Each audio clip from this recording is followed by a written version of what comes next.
In the Unity magazine, September of 1930, the author, New Thought author, E.V. Ingram, says this: according to the Bible, God spoke light into existence. The Word of God is the formulated impulse of his own mind that embodies and sets into operation his own perfect ideal. We, the offspring of God, by our words spoken in the realization that they but convey the impulse of the creative mind of God, will bring forth the perfect manifestation of light within our consciousness, in our bodies, and in our affairs. Remember that your words convey creative power only as they are vessels in which and through which is poured the activity of the Spirit of God. The word does not necessarily mean an audible word, such as we speak with our lips. The thinking and the feeling, with or without the speaking of words and ideas that convey a clear realization of the power and presence of God, are most vital expressions, having the strongest possible influence in our life. Mere spoken words without this realization are empty words and barren of constructive results. And the inner realization, often unaccompanied by any outer word, becomes the most potent expression of the Word of God. Forced words produce little results. But when words are the spontaneous expression of one's deepest convictions, they are powerful factors in controlling all outer conditions.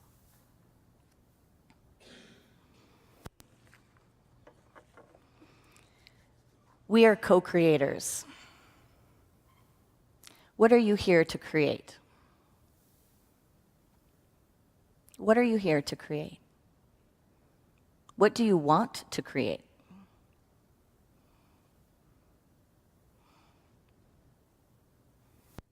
Why are you here? Why are you here? Is anyone going immediately into existential crisis and trauma? Why are you here?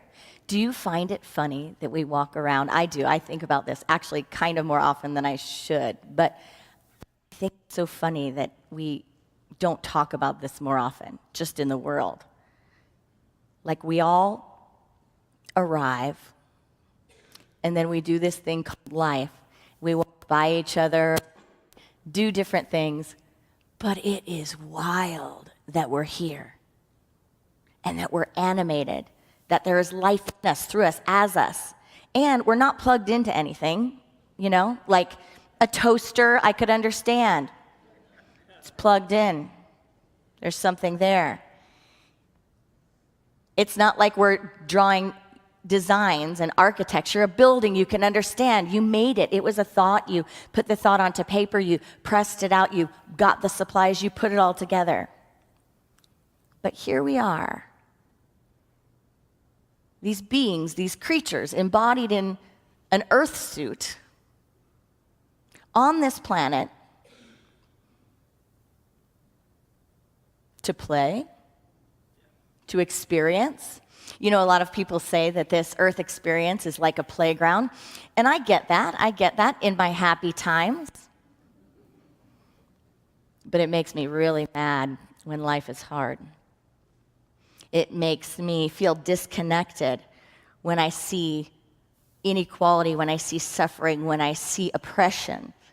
That idea that it's a playground, I think, you know what? We couldn't be that stupid, could we? Like making a playground that bad? Like what kind of sick mind would be like, hey, let's make a playground where I get crucified? Why are we here? There was a time I had a boyfriend. He was a boyfriend of my kind of childhood into early adulthood, a 10-year relationship.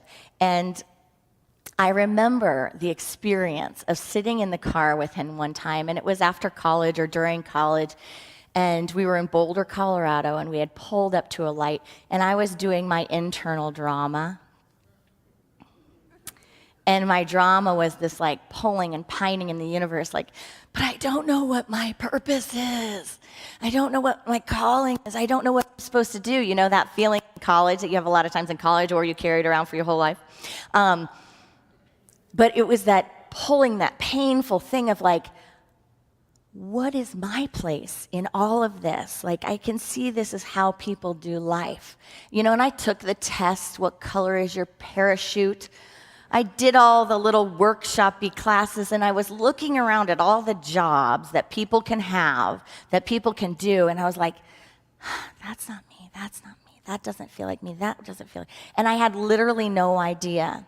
I was an environmental studies major, and the environment was very important to me, so I stepped into that. But I didn't have the serotonin that it takes, the tenacity and the serotonin that it takes to stay in that field in that way, to look at some of the things going on and what humanity is doing and still love humanity. So I knew that that was not my final resting place.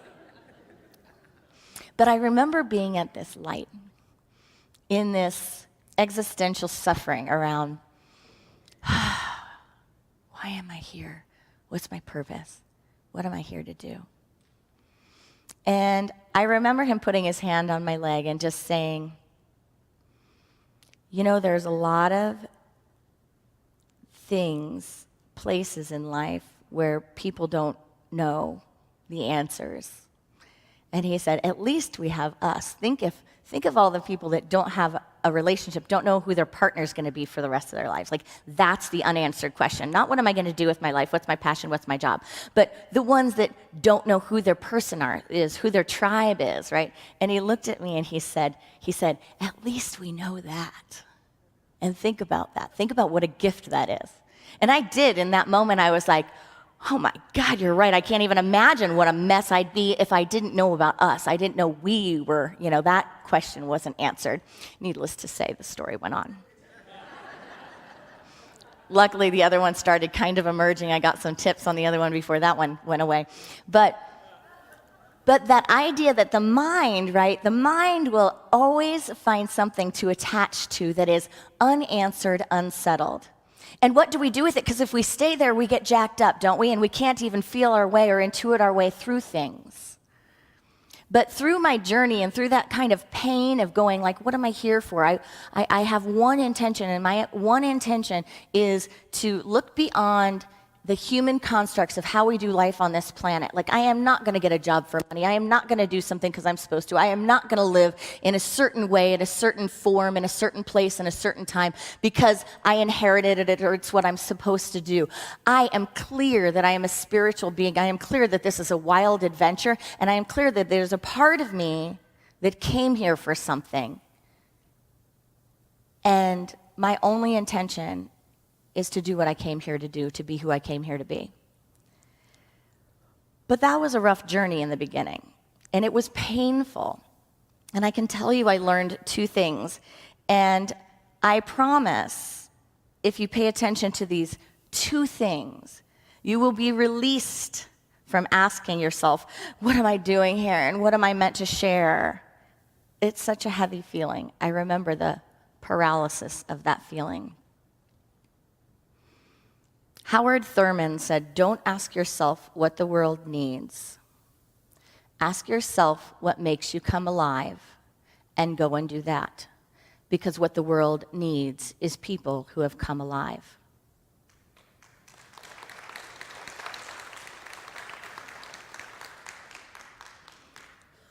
So much is difficult and nearly impossible when you're not alive, when you're not inspired. Can we give ourselves credit for when we're not feeling inspired, to accept that if we're not in that flow, of course we wouldn't be motivated, of course we wouldn't care, of course we wouldn't feel tethered. It is when we come alive, that none of those details matter, that mental conversation no longer matters. The second is that the world is a spiritual democracy. You vote with your life. The Dalai Lama said those words. The world is a spiritual democracy. You vote with your life. So back to the first one. Don't ask yourself what the world needs. Ask yourself what makes you come alive and go and do that. Because what the world needs is people who have come alive. So how do you start that at a core level? I remember when I was looking for my first job, and again, by the time I got out of school, I had a major in environmental studies, and I still didn't know what I was going to do. And so I kept kind of, pining over that, and then I just thought to myself, well, I've seen people get trapped, and I want to learn from my elders, so I want to do whatever I would do, even if I wasn't paid to do it. That was my little bottom line. Because my time and my life is valuable, and it will be made more valuable if I'm spending it in ways that I would spend it regardless. And so I launched just a knowing and trusting that whatever, even if I can't see how money could be attached to that, I'm going to trust that if I am doing what makes me come alive, if I am doing what I would do regardless of getting paid, that the money will come. So I took my first job, my first little summer thing after college at the ARE camp, where if you've ever worked at a camp, you know how much money you make at a camp. There aren't the minimum wage laws and stuff like that. There might be now, I don't know. But anyway, you make this very little amount. But it was like, this is my joy. I don't care. I'm going to do this. I need to be reassured that I can circulate who I am on this planet and be supported and feel that I want to be here doing what I'm doing. I needed that experience. And so I did it. And funny thing, at the end of the summer, I had a little stash in my bank account. Why? Because when you work at a camp, you don't spend any money at all. So, you don't get much time off, right? We had like a little weekend in between sessions where we did a little playtime, but you're, playing with all these spiritual people. You're, just doing a little, it's more like connection time, nothing that costs that much money. And by the end, I had been there for quite some time and had saved up everything that I had because every need was met while I was there. And not just met. In fact, if I would have had to pay for the homemade, blessed, grown, beautiful produce, the bread, all of the organic food, if I had to pay for that, if I paid for the camping sites and the cabin and the lodging, if I had paid to spend time with all of these beautiful people at what was like a retreat experience, if I had paid for the guitar lessons that I got there and what I learned, I wouldn't have been able to afford the whole experience. But here I did one small thing, having no idea what I should do with my life. I said, show me the space where I already come alive, where I know what I love. And I knew I loved children, and I knew I loved nature, and I knew I loved those experiences. That was clear.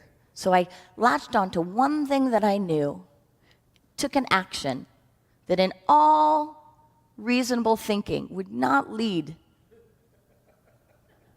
to like a passionate goal on the planet, right? But I took that one step. And then fast forward a little bit later in life to where I have to get a job. I did my gallivanting. And in fact, even when I was doing my gallivanting, I was still carrying around that, but what's my passion? And I was living in Tahoe at the time with one of my sisters. We had a little, fun apartment. And my sister was, let's just say, better at partying than I was. And she great social life of a community, And so she was good at meeting people, and I went there to try to be a fun person with her. And there was a point where she just said, she stopped me because she could see me kind of doing this pining thing. At that time, we worked at a ski resort in Tahoe. We worked at this ski resort. We were cashiers, so we checked everybody out. And did you get that?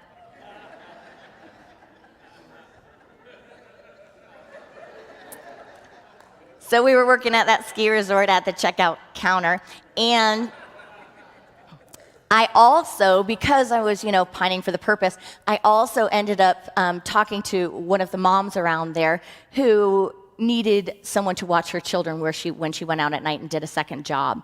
And so she had 2 little kids, so I would then drive to her house for the nights to watch her kids. And then because I was pining for purpose and feeling like, is it enough? Then I got another job in Truckee, which is down the street, at a preschool, a daycare, like a nursery school, and did the little pre-K kindergarten. And I did that for a period of time. So finally my sister sits me down when I'm still going like, but what about our lives? Like, what are we doing for our lives, right? And for her, it was clear, we're living it, baby. It's now, we're living it, right? But I was always out of the moment. And she finally just said to me, Erin, you should just go get a regular job. Because you're filling all this time, we're doing all this fun stuff, but here you are, like trying to search so much and struggle so hard for like, what's the purpose? Where am I gonna put my energy? And luckily, she recognized that something about where I was, it wasn't filling me. And from that experience, again, where I just took a little action, a little step, having a big picture, total unsolvable. Like in fact, when I took the test on your color of your parachute, I think I got truck driver. I got truck driver and dental assistant, which I was really kind of frustrated, like, why am I not the dentist? But it's like I like to pick at things. I think that's why. I picked up on some of the personality traits, like details, likes to clean. But I couldn't find the picture, I couldn't find the picture at all. So from this next experience, I went back to Colorado and I thought, you know what? I should look at education and teaching, because I knew that I loved kids. I knew that I loved those awakening moments of education and teaching. And I knew that I would do that even if I wasn't paid. And so I looked at that and I had a couple of options. And I remember struggling again, mental drama, between A and B. One was this like cool hippie school downtown that was like experiential, and all you do is, support the kids, and like if they're interested in something, you figure out how to set up times and you bring them around and do that. It's just incredible. And then the other one was a charter school, and it was very by the book. It was a different modality, and it was all about catching all of the kids that were not learning in the current system. So it was about taking a different approach that was the opposite of the kind of open, free school idea, and it was very rote, but it worked with children that had gotten to 6th grade and still couldn't read because the system didn't work for their brain styles. And so it was these 2 schools, and again, I was in my thing going like my whole life depends on this decision. My whole life, like I could ruin my life or I could save my life if I could just figure out which school. And like one was, a part-time job, like filling glue bottles to start, helping someone out. And then another one, a regular, position opened up. And I remember talking to my other sister who was watching me in paralysis say, yes and no to these things and sit there while they both drifted by, right? While both of the ships passed. And my other sister said to me, Erin, it doesn't matter which one you do, just do something. Like you can't get redirected if you're stopped at a light. You can only get to where you're going if you move through the light and you go forward. You can only get to where you're going if you move through the light and move forward. And she said, let go of that part of your mind that thinks it matters if you make a wrong decision. If you make one, then you'll readjust it and do something different the next time. Just act, just circulate, just do one of them. Another pivotal time in life, when I was facing a struggle, that same sister said to me when I was just praying about it, going, come on, source, come on, source. Will you do this, please? Like, I know you can do this. I can't do this. It's too big. I'm overwhelmed. But can you do this? And of course, this sister, being as tuned in as she is, she knew what I was going through, and she saw me day by day avoiding.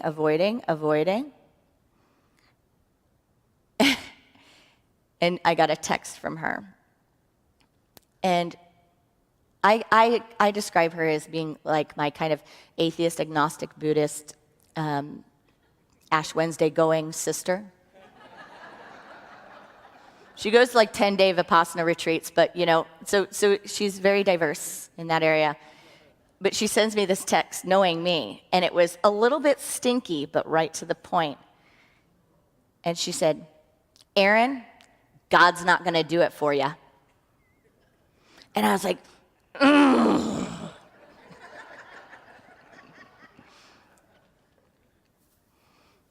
How often do we sit hoping that something is going to happen to us rather than it's going to happen through us? How often do we pray for or use these ideas of the will of God? Show me the will of God. I just want to be in the will of God. I just want to activate this. I just want to do what I'm here to do, without remembering that in the deepness of the practices and the metaphysics, when you go even beyond the metaphysics, you go into the mysticism of the practice, that there is no separation, there is no will of God that exists outside of what is written on your heart, that in fact, you are born with an internal GPS system. You are born with everything needed to ideate, to intuit, to experience, if you would just peel off the layers of everything that is unlike this knowing and start to move forward bit by bit, moment by moment, listening to where you're called to be, listening to what makes you come alive. That when we enter that space, we begin to see that there is one will. There is one will. It is pure light. And that struggle can be released. And when we release that struggle, we begin action by action, moment by moment, finding what makes us come alive. And when we find that pining, that trying, that suffering, that confusion, that mental state begins to dissolve, and a groundedness begins to emerge, we begin to feel the core of our being. And we begin to move forward in that, and there is a freedom in that. Don't ask yourself what the world needs. Ask yourself what makes you come alive, and go and do that, because what the world needs is people who have come alive. Now, another key to this is that it has to be an authentic desire, right? It has to be an authentic will. The ego has all sorts of ideas about what we should do or what we shouldn't do. Any of those ideas are always limited. They're always based on building up in the outer, right? They're always based on the ego's idea. Even if in presencing each other's stories, we feel like, oh, well, I have to have some great passion. It's never about that. It's never about the outer. It's never about what it looks like. It's never about the world's idea of success or what we should or should not do. It is always as simple as love. There's no such possibility that a person who is born on an island that may have a community of 50 people has any less potential, divine potential, less birthright than someone that speaks to millions. It is an impossibility in the law. So the love that a mother may give to a child, that may be the only interaction that they have, that may be the only place where they seemingly circulate what they are, their truest heart's intention, their truest desire, that love circulating it's the most expressive, fundamental aspect of who we are. And it matters not what that passion looks like. So if we think our life's ministry or our life path has to do with a job, we're limiting ourselves. Because it is always about who we are and what we bring and what we circulate. And that can be done on an island, and that can be done as a CEO of a major corporation. That can be done anywhere. But if we do not find our own authentic expression of what that is, we can search and search and search and wonder and wonder and wonder what we're here to be. the moment we can recognize that it is written upon our hearts, that in fact, as David Owen Ritz, the author of Keys to the Kingdom, as David Owen Ritz said, in fact, we live in the field of infinite possibility. And our mission is to grow and expand. He says it's a universal imperative to grow and expand. That's to circulate ourselves. Can we move in to an authentic expression of self? And one that not only meets our own needs, but then also resonates within the world around us. I want to share with you an affirmation from the Unity magazine, 1930. My consciousness is now illumined through my union with the all-knowing, ever-present mind. Let's know that together. I'll say it in pieces. My consciousness is now illumined. Together? Through my union with the all-knowing, ever-present mind. It is written upon our hearts. Our only call is to listen so deeply within, past the ideas of the religion or the education of our inheritance, into the blueprint of who and whose we are. Namaste.